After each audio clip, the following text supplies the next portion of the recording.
using maybe the words that you don't think that I'm capable of using, I'm capable of producing.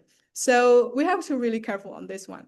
And the third one, because of the idea of suspicion, discrimination, let's say, it can lead into lecturer-students trust. Trust issues, ini udah kayak susah banget sih Bapak Ibu ya. When we have trust issues, sometimes it can ruin everything. So we have to make sure we have a really good connections and bonding between us as a lecturer or instructor and also the students. Fourth, generalized probability with certainty. For example, false positive done by the lecturer. Oh, you use AI to write. It means that you're not sincere. It means that your work is, based on the AI. But the fact is, maybe the student, they just use the grammar tools to edit. But the idea is still from them. I mean, they use the GPT, let's say, they use the Grammarly just to edit their words, but the idea is still from them. And the effect, ladies and gentlemen, because we use this one, because we, mistrust or having a trust issue with the students. So the effect happening is like students afraid of being independent. They don't want to speak again in front of our class. They don't want to, be active because they are, like shy maybe and feeling insecure, and they feel like less respect maybe because their own original thought, let's say, is being considered as the AI result. So we have to be very careful on this. And linguistic bias, of course ya, rapi equals pasti AI, itu juga harus dihilangkan. And the last one, not differentiate assistive use versus substitutive use. Nah, ini yang paling penting. This is the most important one. Sometimes when we use the grammar or the students use the, the Grammarly, let's say, or the GPT or the Quillbot or Elicit AI, for example, they just use that for the assistive, like assisting doang. But we also have to make sure that they're not use it as the substitutive use or the whole work is being given to the AI. How-nya gimana? How-nya adalah dengan first teaching the students about the AI literacy, the second double check. So the last point here, I write in Bahasa Indonesia still, bahwa false positive happening by the docent, by the instructor or the lecturer, it happens when the suspicion, when ketika kita itu kecurigaannya like replacing the pedagogy. So once again, we have to take it very seriously. Do not overgeneralize our students that they are all using the GPT for doing the exercises. And yeah, this is from the students' POV. We guys can see. Once again, use AI as learning assistant, not a final answer providers, even though you think that AI can be your professor, but once again, when you have the result from the AI, double check. Try to find out another second opinion from the literature, for example, or just simply asking to your lecturer whether the result or the answer is correct or not from the AI. Second, always verify AI output with reliable sources. The third, be aware that fluent language doesn't guarantee accuracy, ya. Jadi jangan terkecoh karena kayaknya udah bagus banget nih tulisan jawaban dari AI, aku tinggal copy paste aja, for example. Jangan terkecoh. Once again, read, to make sure whether the content is really suitable or really, relate with your ideas. The last one, use AI to understand mistakes, not to hide them. Maksudnya gimana, Ibu? Maksudnya adalah ketika kalian punya tulisan, and then you don't really have confidence about your writings, you want to check the grammar, misalnya, you want to check about the flow, the coherence, the cohesive, and the content, let's say, you can ask the AI the correct, but not ask them to, polish the whole writings or the whole answers that you have, because it's like hiding your own flaws without having the willingness to correct your own flaws. Golden rules for the students, once again, smart students do not ask AI to think for them, but they ask AI to help them think better. Okay, so it is okay for you still to use AI, but use it as your assistant, not to substitute the whole thinking process in your brain. And now this is the idea for the students, practical strateginya. Kalau nulis di AI, cara bikin promptnya. supaya mengurangi false positive. Instead of just writing like correct my essay, kalian bisa tulis lebih lengkap. For example, correct my essay based on IELTS Band 6 descriptions. And then highlight uncertain corrections. Nah ini, the idea of the highlighting, it's really important because you will also learn about the mistakes and you will also learn how to overcome the mistake ya. Once again, setelah dapat AI outputnya, selalu checkingnya gimana, Miss? Checkingnya bisa dengan one, peer feedback, tanya temennya, ya. Of course, temennya yang lebih paham gitu ya. And the last one, you guys can always ask your lecturer feedback. Okay, don't be afraid. And now, yeah, the last one, we still have ethical reminder. Yeah, this is the ethical reminders that we have. Okay. We also have to always consider and remember that AI is only a tool. It is a support system, like supporting us, and it is somehow a mirror of users' quality. Once again, remember about the prompting ideas and remember that the result of the GPT is mirroring your own quality. So be careful and be wise in using. And we also have to remember that AI is not a replacement for thinking. This is also a final, this is not a final authority. It means like you still have to check to other persons or to others, a lecturer or other sources. Okay, that is all, ladies and gentlemen, about the materials that I give in this webinar. So I give it back to our lovely moderator for the Q&A. Thank you. Thank you so much, Ms. Putri. That's such an insightful presentation. I personally learned a lot from your presentation. So, Bapak, Ibu, and the students, now we come to the question and answer session. So, if you have any question, please, you can turn on your microphone or you can just type your question in the chat box, please.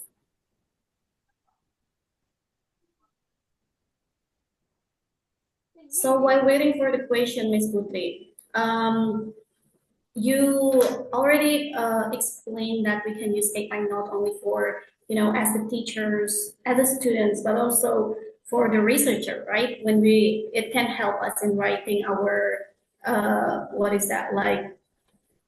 research. Yeah. So my question is, how is the wise way to use AI or ChatGPT specifically for helping us in writing our research? Okay.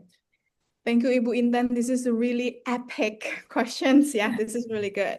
So mostly when I already mentioned previously, sometimes in writing, we can have like writing blocks where the conditions in which we don't know what to write. We have like, like these huge boundaries because we are exhausted in writing, let's say, and because we're lack of the input. So when we are facing this kind of situations, we can use the AI to help them, to help us, like finding the way or finding the path. For example, so I'm writing about a service quality, let's say, on the clinics. And then because I'm lack of the literature review or I'm lack of the sources of this kind of materials, I try to write my previous writing, for example, let's say, based on the Parasuraman, the service quality in clinics, let's say, or in one of the institutions are consisted of 5. We have like the accountability, we have the so on and so forth, only 5. And after that, I don't know what to say. And then I just use this, put this into the Jenny AI, let's say, and then click space after my own writing. And then Jenny will help me to find the literature that really relates to my words, or relate to my work. So after that, I try to read and check what's that? The DOI of the articles of the citation that Jenny gave me. It turns out like I have to read the whole, especially the findings and also the abstract, yeah, to make it short. And after that, I will decide whether or not I can use this one. So by using this AI, wisely, I mean like combining between our own writings or our own ideas with the AI, it can result in a very good, writing sections for our own writings. I see. So one of the, AI-based tools that you recommend for helping us writing the research is the Jenny Yeah. AI. Jenny, yeah, I use Jenny AI. I'm kidding. I'm Okay, kidding. Kidding. that's I'm good. kidding. Thank you so much, Miss Putri. Yeah, sama-sama. So, Bapak Ibu or the students, I if you am have any stupid. question, please feel free to turn on your microphone.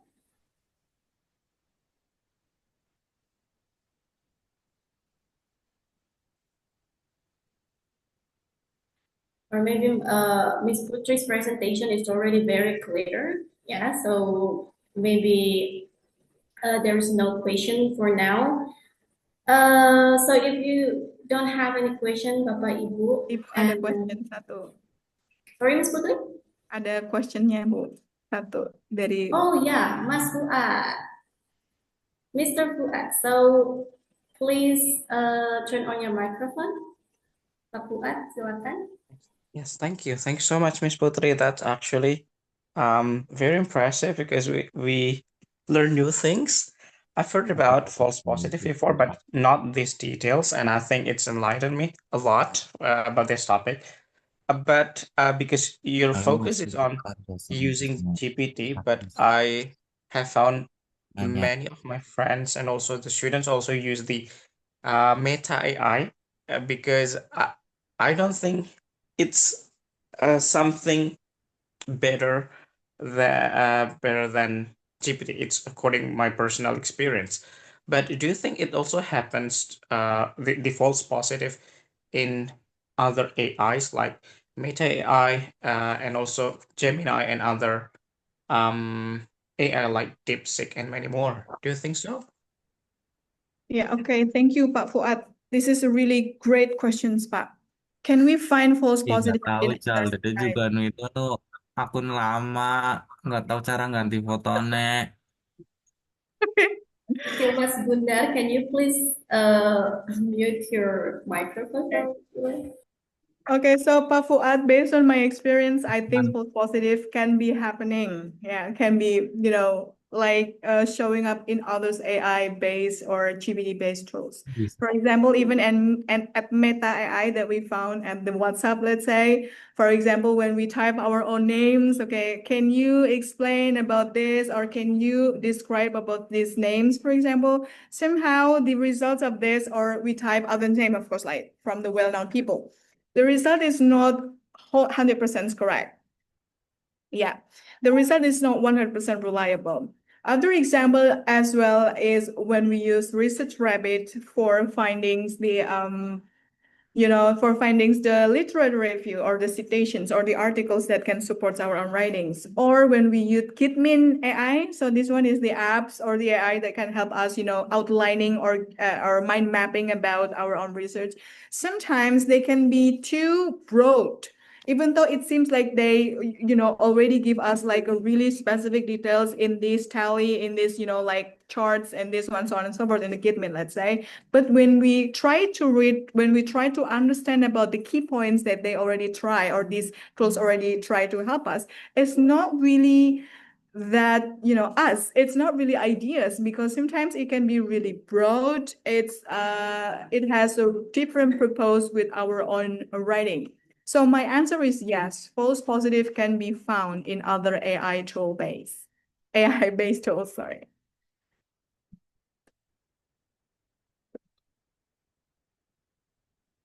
Back to you, Bu Moderator.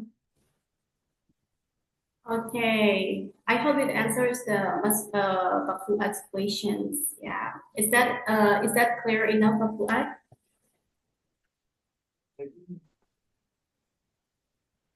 Okay, okay, all good. Bapak Ibu, do you have any other questions?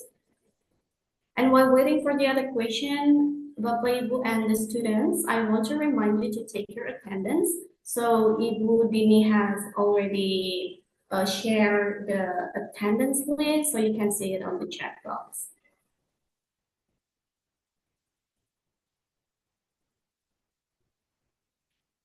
Okay, I think there is no more questions, Ms. Putri. So before I end this session, I just want to summarize what Ms. Putri already explained in her presentation. So to avoid the false positive from AI. If you are the teachers, you have to change the way you assess and also do the reflection. It's not only asking what, yeah, right, but also we have to ask the higher order thinking question using, like why or maybe how. And if you are the students, so you have to use AI, what is that, like as a learning assistant, not a final answer provider. And yeah, I think uh, what is that, like we have to use AI not for replacing our role, either as a student or as a teacher, but also you have to use it to help you like the assistant. Okay, thank you so much, Miss Putri. That's such an insightful knowledge and also presentation. And thank you, Bapak Ibu, for joining this session. And also our beloved students, thank you so much.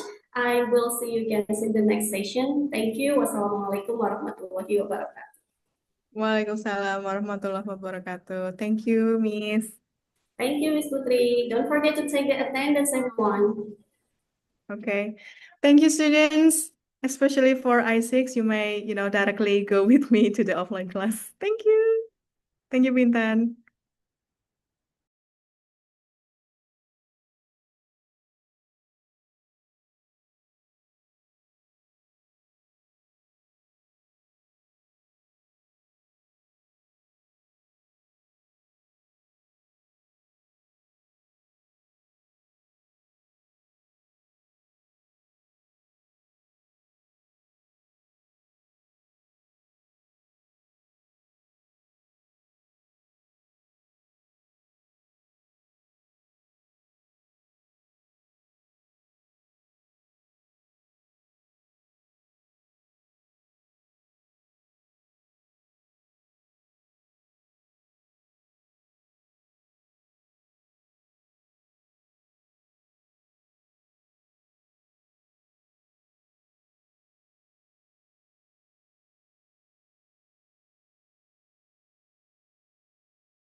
udah deh.